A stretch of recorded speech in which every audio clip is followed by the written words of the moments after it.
Hello, magandang hapon mga maring. Magkapiu sa ata ninyo mga Mars. Partnera nato ni tinapay ang abaling dakua. O kining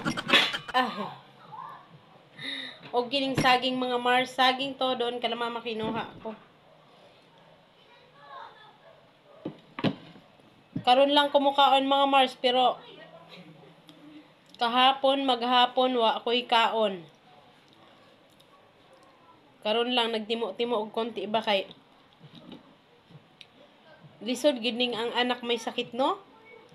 Digid ka makatug, hindi ka makapag-isip-isip ng maayos. Si Tiyang kasi mga Mars na ay hinatid kahapon ng utility sa ng school. Pumasok ako sa trabaho, hinatid siya doon. Tapos, paghipo ko sa kanya, may ano siya, may lagnat. Tapos nakayuko, masakit daw yung mata niya at saka yung ulo niya. Tapos ngayon, nagsuka. Ganyan man kasi yan siya pag magsuka. O niya, ako pag may sakit ang anak ko, ay wala na. Blanco na yung utak ko mga Mars. Talaga. Hindi na ako makapag-isip. Nangurog na akong tuhod. Akong mga kalamnan, nangurog na. O niya, nagpaalam ko kaghapon sa akong amo, mga Mars, nga di usa ako mupasok ba kay yan talaga yung bunso ko na yan. Pag may sakit talaga, kailangan talagang may bantay kay grabe kay siya ba? Grabe. Unya karon pagkagika namin sa pa-check up na ayan nakatulog na nakainom siya ng gamot. Nagpa-laboratory muna siya, pinalaboratory ko yung ihi niya at saka yung dugo. Buti wala naman, okay naman yung platelet niya. Tapos pinasuri ko rin yung ihi niya. Ayun. Akala lagi mga Mars nga hindi natin kita ba kung ano yung mga bibilihin nila doon sa school.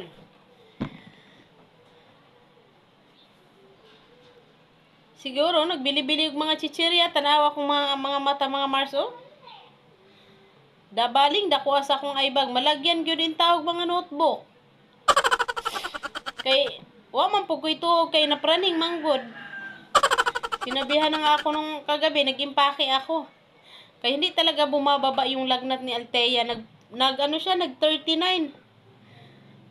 Grabing inita niya, tapos hindi siya makatulog din pag mataas yung lagnat niya kay mukalitlag siga ang mata ba. Pag may lagnat yan siya. Tapos panay ang ganon, ang ganyan. Eh syempre mapraning na pug ko. Yung pala ipapahilot yung mga kamay kay sakit, masakit daw yung katawan niya, yung mga kasukasuan niya, ganyan man yan siya. Ngayon, hindi talaga ako mapakali. Pina-check up ko na kanina. Doon. May UTI nga. Ay kaya, yan siya kasi, siguro sa school bumibili ng mga chicherya. Ay, nako. Tapos, magtaka kanya sa kanya mga Mars. Maghapon sa school, ang tubig, kunti lang ang bawas. Kaya, sus. Kana laging marami kang iniisip, tapos, hindi mo na rin maasikaso siya. Kaya alam mo, umiinom man talaga siya ng tubig.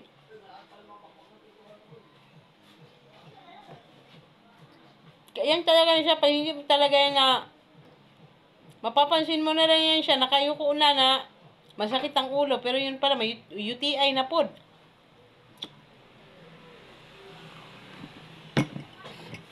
Ayan, nakatulog siya ngayon. Ako din kanina, pagdating namin kanina, alauna.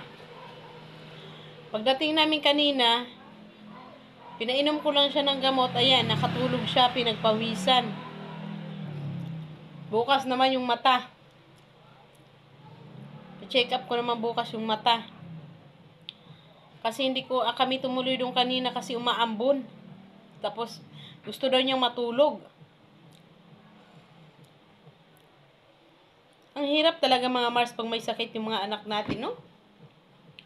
Ultimo pagsuklay, kinintali ko kahapon pa to. Naawa. Kahapon pa to ng tanghali, oh.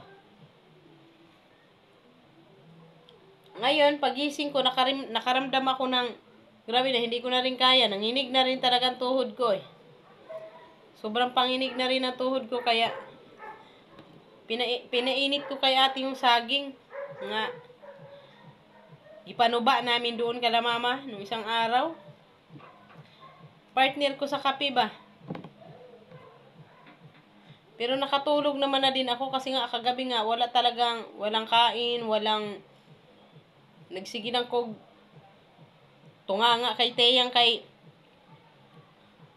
sakit daw ng ulo niya. Kala ko, Diyos ko po, ang hirap talaga mga Mars. Yung bata na yung pag may sakit, kailangan talagang alagaan yan siya, oy. Maunta ninyo mga Mars, saging ni. Ay, in-steam ni ate, oh.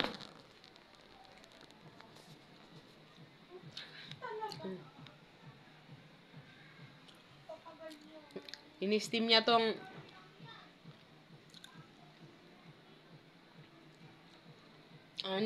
saging.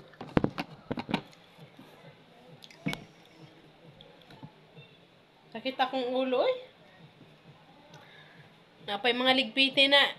Ah! Ayoko na. Partner na natog kape mga Mars.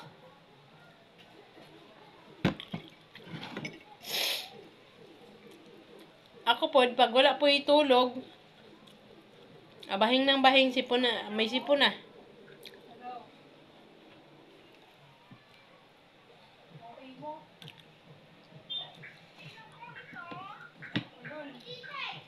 Bye-bye mga Mars, thank you for watching, ha? Puhon, mahatagan tamog mga saging, puhon.